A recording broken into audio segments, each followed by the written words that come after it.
Hello and welcome to this video about pedagogy for transformation and evolution. I'm Harriet Fagerholm from Helsinki, Finland. I work as a co-creative guide, healer, and my background is in vocational education as a professional teacher. Hello everyone, my name is Victoria Subirana. I'm from Spain and I have been working for 30 years in the development, research and practice of pedagogy named after Pedagogy for Transformation, and it's been successfully implemented, and I would like to share that with you and the success of Harriet also. Mm-hmm. This video is about the tyranny of freedom of expression. Yes, all these years when I was working in the schools, I understood that the children are neglected from a very important part of their intellectual management, which is the freedom of expression. And sometimes we are confused by tyranny of expression or freedom of expression. Because of that, I decided to create a material to use when there is a verbal expression concern. Let's think that you have a very important message to deliver. You have a conversation with someone and it's a difficult subject. It's something that you have to think over and over, something that you are not feeling comfortable with, something that you know you are having trouble to say, that you are not willing to say, but you must. Very often we are not given the keys to solve the problems of our outer expression, especially when it comes to verbal expressions. And I came across a very beautiful text from which I decided to turn it into a material named after the three keys. That text has different claims. Socrates claimed to be the author, but also some Buddhist teachings also use them. I am sure in Christian religions and other religions they have been talking about the same topics. So I thought that it could be a good way of dealing with it. Then what I did was to construct three rooms which are connected to one another. The first room is the room of truth. So the children, when they had to deliver a message or they had to work with some issues related to expression, they were supposed, or they are supposed, or they have to write the message in a piece of paper, or write the essay, or write whatsoever they want to communicate, and then see whether the way they have written and addressed the issue will allow them to enter the three different rooms. Then the teacher has two keys. One key is the right one, the other one is the wrong. And the child will come with whatsoever expression. Then the first question the teacher will say, what are you trying to say? Is it truth? Then the child will say, why are you asking? I don't know, maybe the truth have to be proven.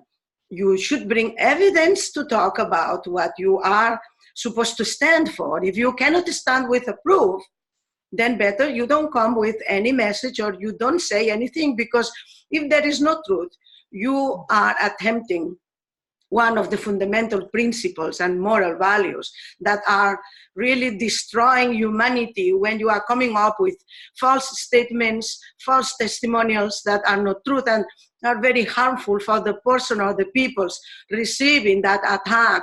Very often we don't pay the attention, the necessary attention to the fact that, you know, when we have been molested by some words that were not certain, you feel an immense pain in your heart. And many times you don't have the opportunity to repair that anymore, because it might be even in the news, it might be even in the television, it might be mouth to mouth, the talk of town.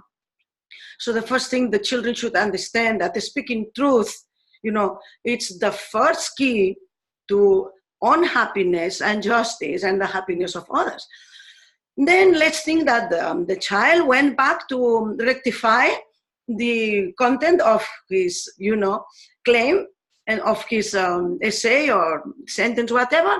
Then the teacher will say, okay, now look, try to open with this key. So he's inside of the room, where the room of the truth. So he feels, happy, in a happy environment, because all the messages which stands for truth are there on the walls and paintings and other expressions, so they can feel what is truth. Then at the door of the room, there is a dustbin where the wrong message have to be placed there. So the children can also go and see what is truth and what is not truth in comparison, with a comparative study. Then the teacher will ask, so what are you trying to say? Is it a good thing? Is it good? Or are you telling this with a good intention? With the good intention for the person or peoples who are receiving that?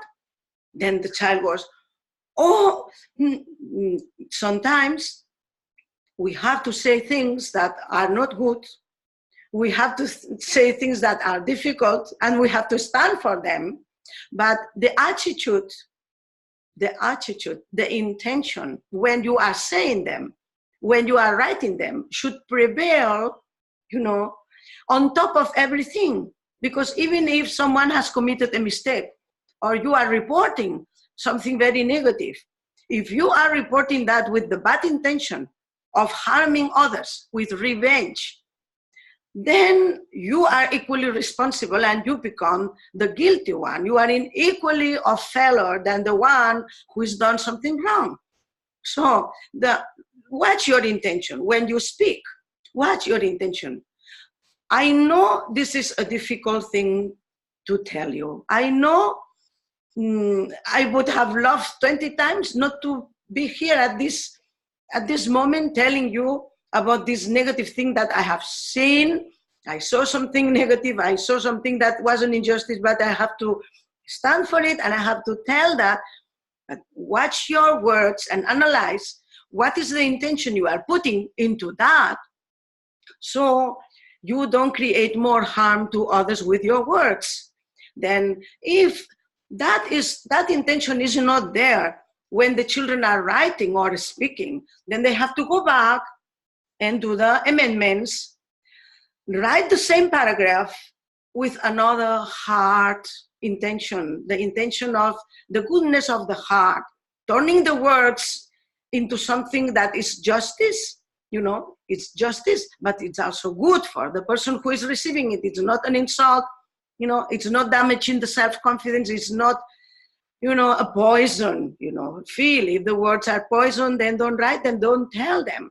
Finally, when the boy comes with the nice written piece, that is truth, but plus it's also told with a good intention.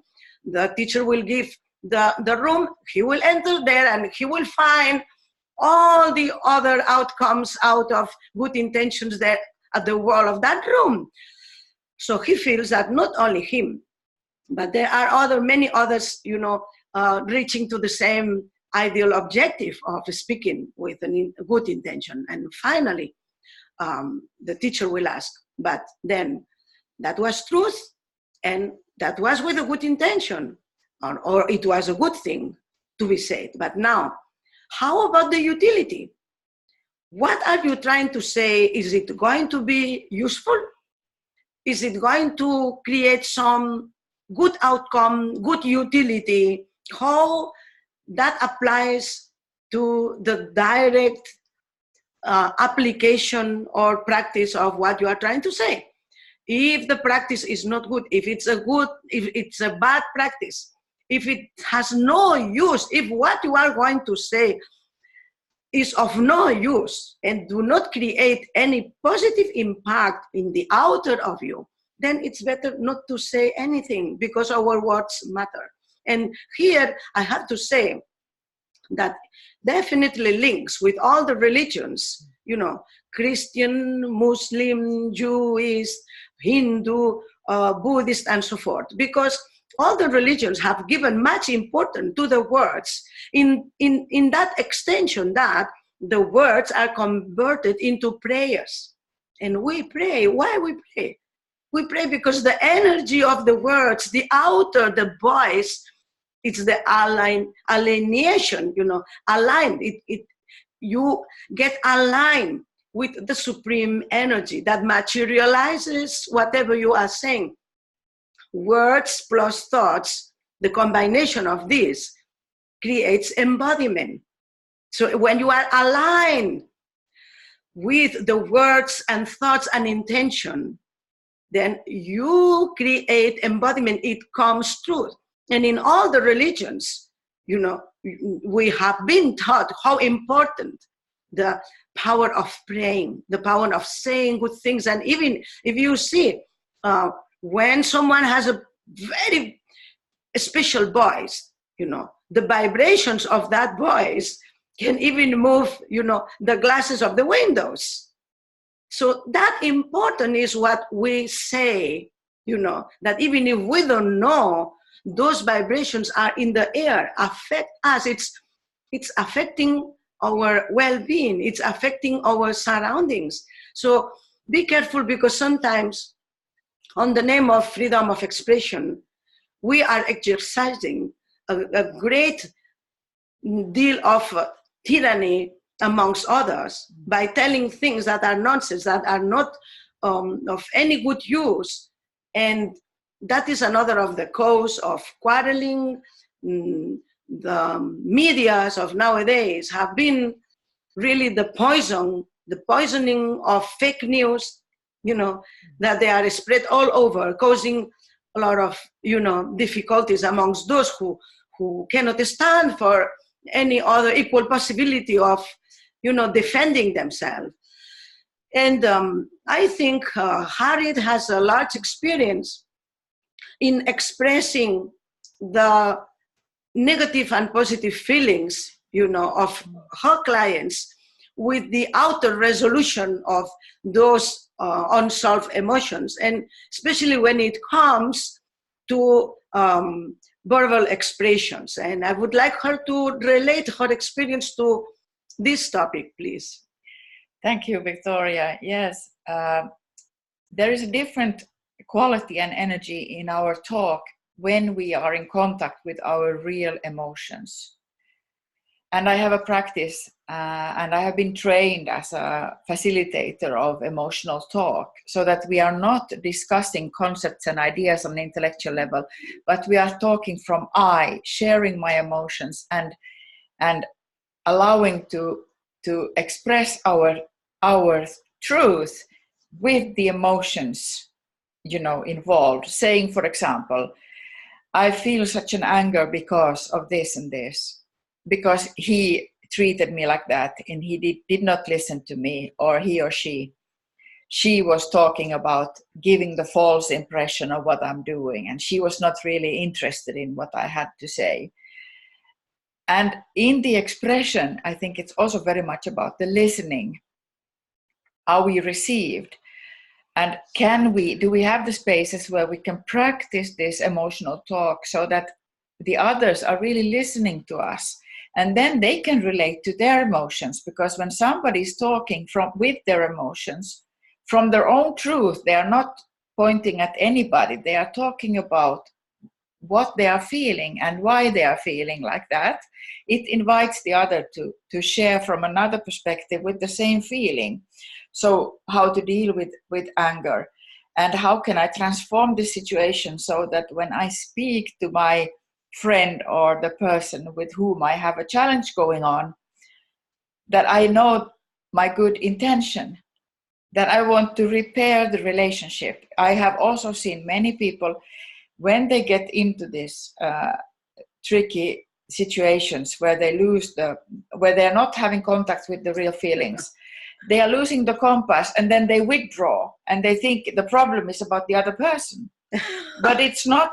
That's not where the problem is. It's about something in you, and there is a lesson for you to be learned. And but to have groups where you can practice this expression, where it is safe for you to express your feelings, and then you get the insights. It's related to this topic. So. And maybe you also need to look at your intentions as an adult as well. Do I really have good intentions for everyone involved?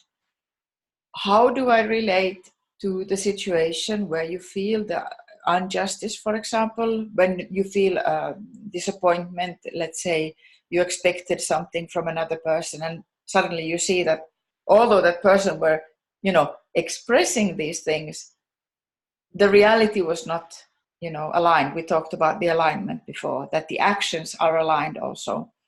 And actually, when it comes to conscious creation, because now we're talking about conscious creation, like Victoria expressed, the power of our words. We are creating with our words. So that's where we need to be aware of, what am I creating?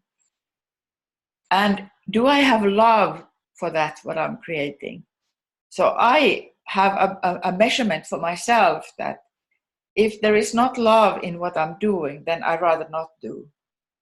Or if there is not love and compassion when I'm sharing my truth, then I'm quiet. And I can work in my own heart on the forgiveness, choosing again the forgiveness. So I can really choose how I use the power of my words, and I should choose. And you refer to media. I mean, we have now examples of how the tyranny of expression, of really like hunting some even young celebrities. We have had many celebrities, artists, who have committed suicide because of the haunting of their, personality is going after them as a person. That is brutal violence. Yeah. Because there is always a reason why people behave like they behave. And if there are these hurt inner children in so many of us, they are behaving out of that ignorance we talked about earlier. And they are expressing also from that point of hurt. Yes. and feeling of injustice. So to be able to have compassion with them, that is the teaching of Jesus Christ, for example. Forgive them because they don't know what they're doing. That is one big teaching I'm trying to really apply in my daily practice and life, in my work as well. Knowing that not everyone understands the power of the words. So choosing our words properly, and also the energy behind the words, because that is where the real power is. When the energy and the words are combined, then we can really create much of a positive outcome as well. When we create from the place of happiness and joy, all those positive feelings. So try to cultivate those feelings in you and express that joy. And joy is also a choice. So by talking out joyful things, putting your focus on seeing the good things and showing appreciation and saying appreciation to others, give them the appreciation. And it has been wonderful to be with Victoria now and see how she is practicing this with all the people she meets. She's just wonderful in how she shows the appreciation to other people. But this has come, I know, from years of practice, and you've been teaching it to children also. Wow, what a valuable teaching our children and youth would have. And we believe that by applying these practices, we can really change the world, all of us, when we come together. So thank you for being with us. Thank you.